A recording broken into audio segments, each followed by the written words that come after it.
Assalamualaikum warahmatullahi wabarakatuh. Halo semuanya, salam sejahtera untuk kita semua. Saya Ivan Bacia Rizky dari Universitas Negeri Padang, Prodi Pendidikan Teknik Elektronika. Nah, pada hari ini kita akan menjelajahi dunia yang sering kita gunakan, tapi jarang banget kita sadari keajaibannya. Sesuai dengan judul presentasi saya, yaitu Antena Keajaiban di Balik Gelombang. Nah, teman-teman, coba teman-teman bayangkan saat kita menelepon, nonton TV, ataupun membuka wifi. Nah, semua ini bisa kita lakukan berkat satu komponen kecil ini, yaitu antena. Nah, pada video kali ini setidaknya ada 5 pembahasan yang akan kita jabarkan. Yang pertama yaitu pengertian antena, prinsip kerja dari antena, jenis-jenis antena yang sering digunakan, saluran transmisi dari antena, dan juga balun atau balance to unbalance transformer. Langsung saja. Oke, kita simak dulu nih penjelasan dari pakar antena.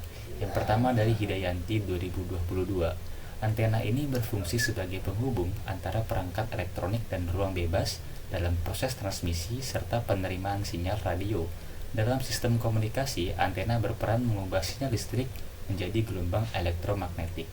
Nah, kalau dari Robert F. Collins, pakar antena, antena adalah jendela antara dunia listrik dan juga dunia gelombang. Jadi bisa dibilang antena ini adalah penerus ataupun pengirim dan juga penerima dari sebuah data yang ingin kita kirimkan melalui gelombang radio, dan juga medianya itu berupa udara ya teman-teman. Lanjut. Nah, ini ada sebuah analogi ataupun sebuah pembahasan antena ini dalam sistem komunikasi itu sebagai apa. Nah, kita bisa mencontohkan seperti ini. Misalkan teman-teman semua ingin mengirim file audio dari Pekanbaru ke Padang. Namun file ini tentunya tidak bisa dikirim secara fisik karena file audio itu kan digital ya. Nah, itu bisa dilakukan dengan cara mentransmisikan lewat antena ataupun lewat gelombang radio di udara. Jadi setidaknya ada 4 prinsip komunikasi. Nah, yang pertama itu ada input, lalu ada datanya, media transmisi, dan juga output. Nah, media transmisinya itu bisa berupa antena. Antena adalah perangkat yang mentransmisikan satu poin ke poin selanjutnya melalui udara.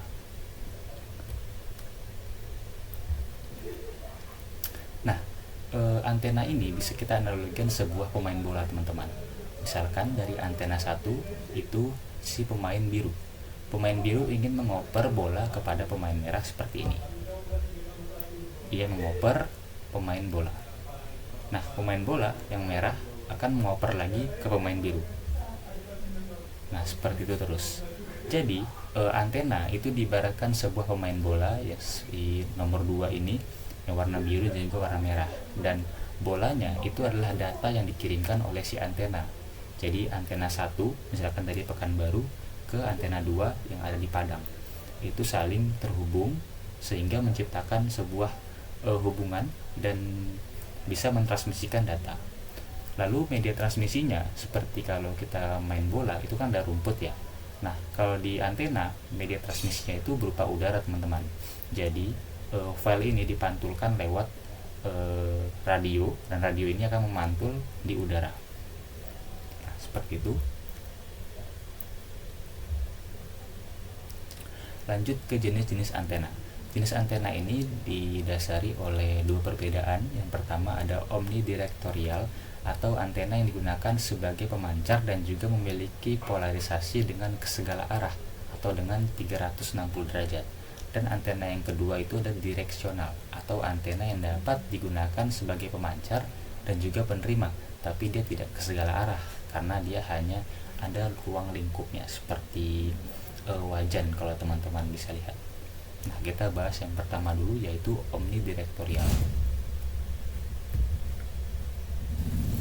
Jenis antena yang pertama yaitu antena wave. Antena wave ini sering teman-teman temui di mobil-mobil ya. Mobil-mobil yang mobil-mobil yang dahulu atau keluaran lama itu mempunyai antena wave untuk mengakses radio AM dan FM, tapi paling sering FM memang. Nah, antena web ini digunakan sebagai penerima dari satelit yang ada di langit. Jadi setelah radio FM memancarkan ke satelit, satelit akan mengirim kembali ke antena web ini. Nah, selanjutnya yaitu ada antena omni. Antena omni ini mempunyai bentuk yang menyerupai tongkat dengan ukuran yang kecil. Nah, antena ini juga mempunyai pola pemancar sinyal ke segala arah yang sama dengan membentuk semacam lingkaran 360 derajat. Nah, yang selanjutnya yaitu antena sektoral.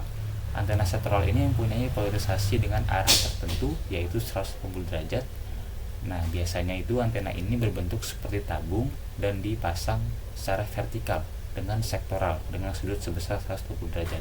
Jadi dia membagi 3 dengan bentuk sektoral ya, 1, 2, 3, dan masing-masing itu 120 derajat. Oke, selanjutnya yaitu antena direktorial, yaitu antena yang hanya bisa ke satu arah aja. Jadi kita nentuin, kita mau pointing antena tersebut. Nah, yang pertama itu antena grid. Antena ini banyak digunakan klien dari arah jarak jauh dengan menggunakan teknologi PTP atau point to point, teman-teman. Nah, di mana yang disebut dengan pemancar dan penerima sama-sama menggunakan antena yang sama. Nah, frekuensi dari antena ini 2,4 GHz dan 5,8 GHz dengan gain hingga 27 dBi. Nah, jadi bisa dibilang antena grid ini adalah antena yang digunakan point to point untuk menghubungkan 2 poin, tapi dia harus menggunakan satu merek ataupun satu tipe yang sama, yaitu antena grid ini. Yang kedua ada antena wajan balik. Wajan balik ya, dia bentuknya mirip seperti wajan melengkung, melengkung, lalu ada batangnya di tengah. Nah, seperti gambar yang ada di PPT saya.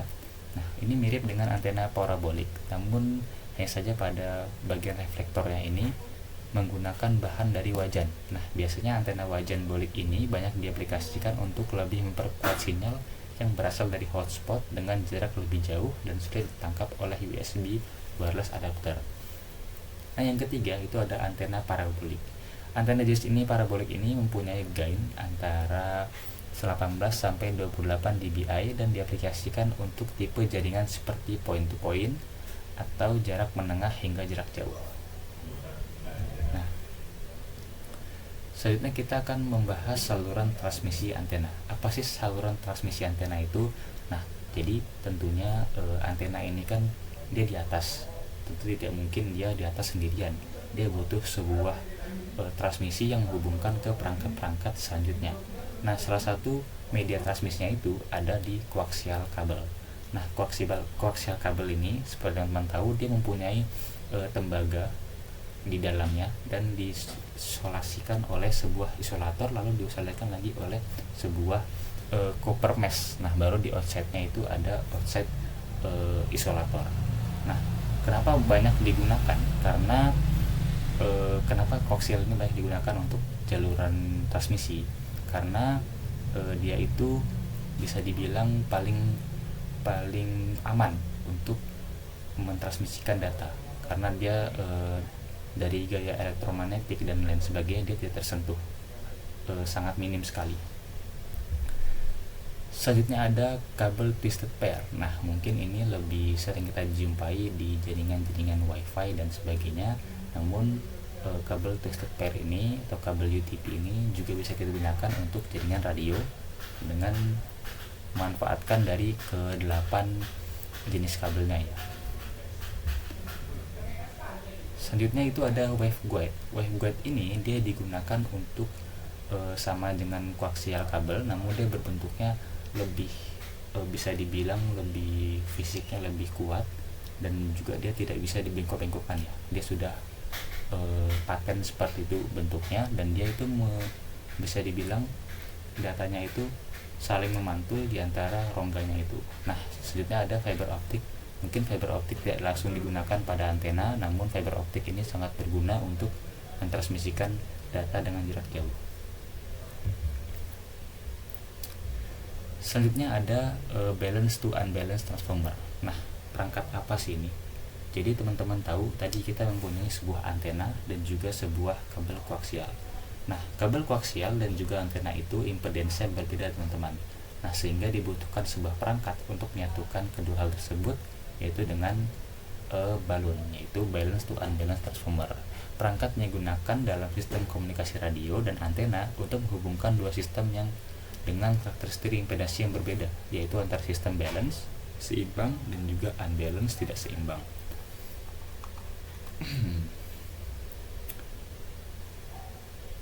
Nah, untuk apa sih balun ini? Balun ini untuk memastikan sinyal tetap stabil dan juga efisien tanpa banyak gangguan. Oke, kesimpulan dari video kali ini atau pembahasan kita kali ini, antena itu sangat berguna bagi kita. Dengan adanya antena, kita bisa terhubung satu sama lain.